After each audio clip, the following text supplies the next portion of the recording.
Hello everyone, so we are back with our MCQs. So today in this class we'll be covering 10 MCQs on polity topic.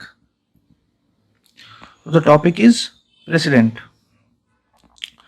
First question, consider the following statements. The President addresses the joint meeting of both the houses every year and participates in the parliamentary discussions. Second statement, according to the provisions of Indian Constitution, according to this provision of Indian Constitution, the Chief Justice of India shall act as the President of India in the event of the office of both the President and Vice President being vacant. So coming to the first statement, yes, the President addresses the joint meeting every year, but President does not participate in parliamentary discussion, so it is a wrong statement.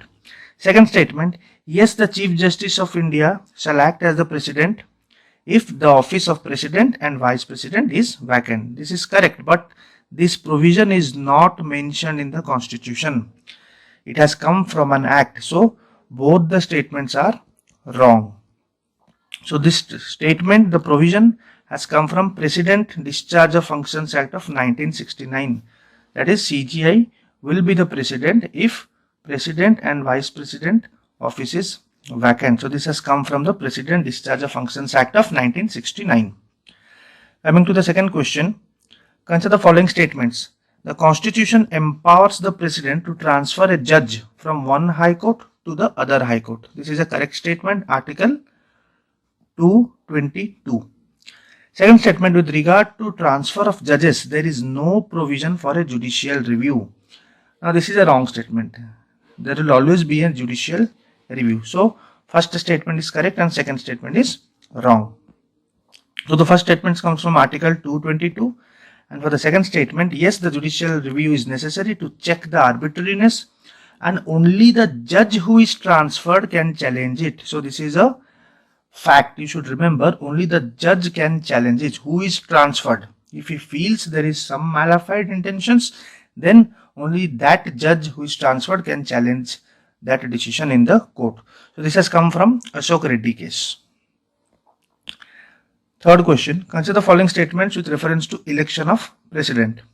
The election of president may be postponed on the ground that the electoral college is incomplete. So the statement says that president elections can be postponed. What is the ground? The ground may be the electoral college is incomplete. This is wrong. It can never be postponed on this particular ground. It cannot be postponed. Second statement, the value of vote of an MPs of Lok Sabha is the same as the value of vote of an MPs in Rajya Sabha. This is the correct statement. This is relatively easy statement. So the explanation is it cannot be postponed on the ground that electoral college is incomplete. Vote value of an MP is equal to sum of vote value of all elected members of state assemblies divided by number of elected members of the parliament. MP, it can be Lok Sabha, it can be Rajya Sabha. So it is the same. The value is the same. Question number 4. According to the Constitution, the President may terminate before the expiry of the term of 5 years by submitting his resignation in writing to the Vice President. So this statement, everyone knows it. Okay, the President by writing can submit his resignation to the Vice President. Okay, now the question is, now the Vice President has to mandatorily communicate this with whom? Is it Deputy Speaker or Speaker of Lok Sabha or PM and Council of Ministers or Cabinet, or there is no such provision in the Constitution? Now here the answer is it has to be mandatorily communicated to the Speaker of the Lok Sabha. It has to be mandatorily communicated to the Speaker of the Lok Sabha. Now this provision is mentioned in Article 56 Clause 2. Now Article 56 deals with term of office of President.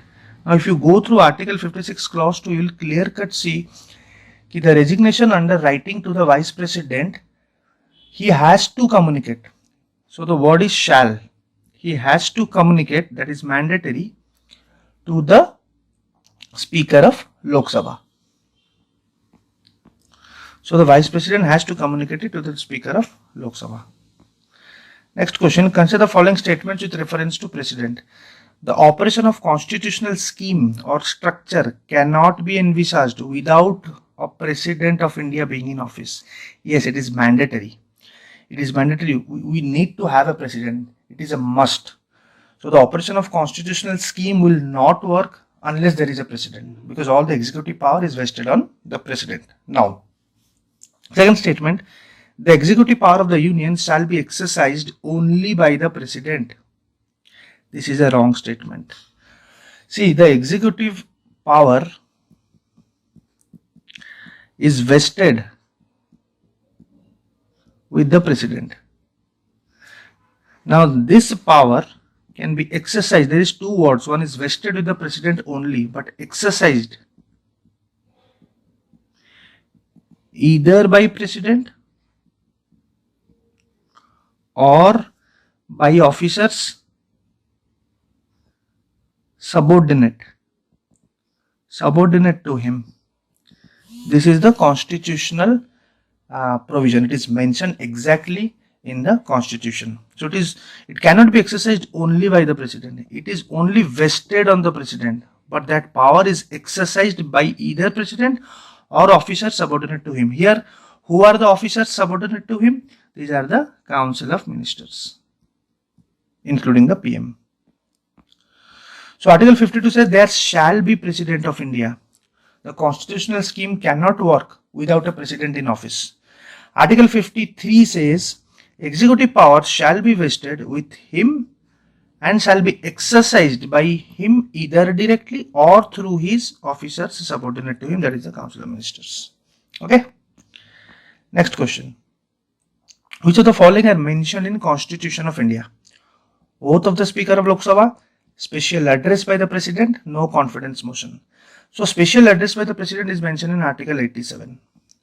So if you go through each article through bare act, you will come to know that there is something called Article 87. But oath of a Speaker of Lok Sabha, there is nothing mentioned of the Speaker, is not mentioned in Constitution. No confidence motion is not mentioned in Constitution. So the answer is only 2.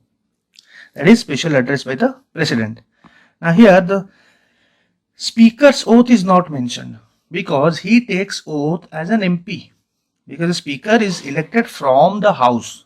From the House, he is an MP, right? So he takes oath as an MP.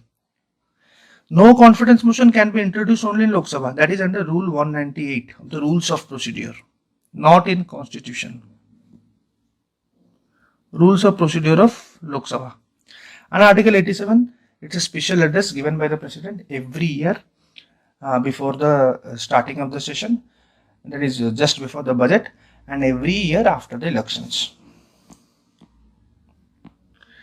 In the present presidential elections, now president election is in news.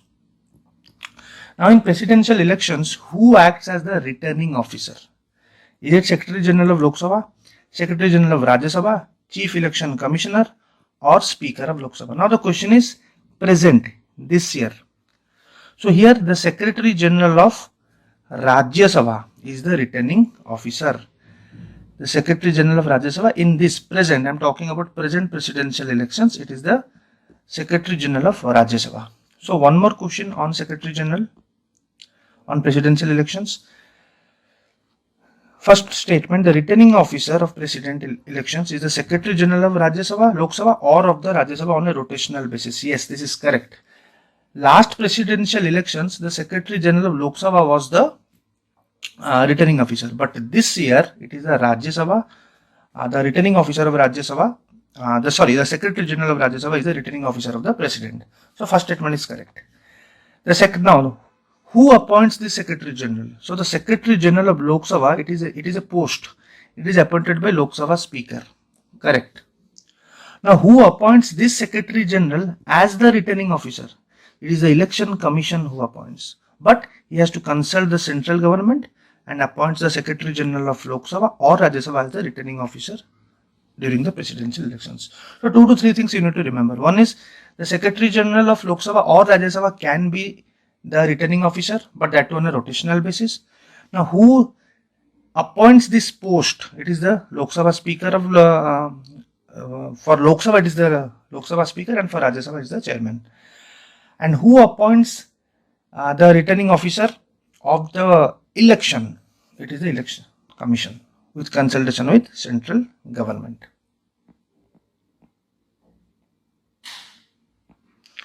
Question number 9. Consider the following statement. The President has certain special powers and responsibilities as regards to scheduled caste and scheduled tribes. Correct. The principle of collective responsibility is codified in Article 75 of the Constitution. Correct. A relatively easy question. So both the statements are correct. So the President has certain powers regarding 341, 342, 338, 339. All are very famous articles. 338 National Commission on Scheduled Caste, National Commission on Scheduled Tribes. 341 like power of the President to create a national commission. So all these things are mentioned in book. Collective responsibility, Article 75 Clause 3. Individual responsibility, Article 75 Clause 2. Individual responsibility, all ministers or MPs are they are responsible to the House. Collective responsibility means every minister or MP has to support the decision of any other minister. That is collective responsibility. Last question. According to Constitution, which of the following is literally not a power of the President? To grant pardon, to send messages to the Houses of Parliament, promulgation of ordinances, to consult Supreme Court. To grant pardon is a power. Promulgation of ordinance, Article 123 is a power. To consult Supreme Court is also a power. 142. But to send messages to the Houses of Parliament is not a power. It is simply a right. It is not a power. Okay. So this is also a constitutional provision. This question was previously asked in some state PCS. I do not remember exactly which state PCS, but it was asked. Okay, this direct question. So, Article 86. It is a right of President to send messages to Houses. So this is the article. Right of President to address and send messages to Houses. So the President may. So it is not mandatory, because the word is may. The President may address either House of the Parliament or both houses assembled together, and for that purpose require the attendance. He may require the attendance of houses. He may. It's up to him. The President may send messages to either House of the Parliament, whether with respect to a bill then pending, and a house to which any message is so sent shall, with all convenient dispatch, consider any matter required by the message to be taken into consideration. If the President sends a message regarding any information regarding any pending bill or any message, so the all convenient dispatch has to be considered. His messages has to be considered. It is mandatory. But he may do it. It's not mandatory. It is his right. He can do it. But this is not a discretional power. President do not have any constitutional discretion. Just remember, President only has situational discretion.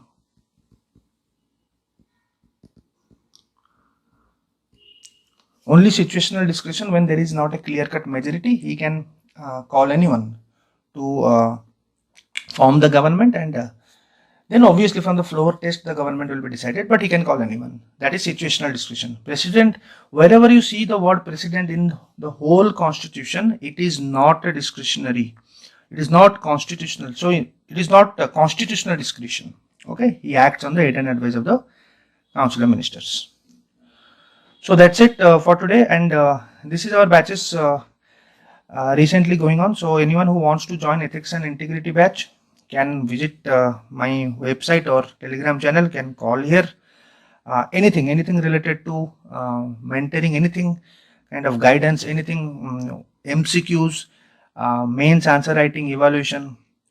Okay, and this is the mains mentorship batch where I give questions and do evaluation, and with strict word limit, all subjects GS 1, 2, 3, 4. You can join my channel or contact me here for any kind of doubts regarding UPSC preparation.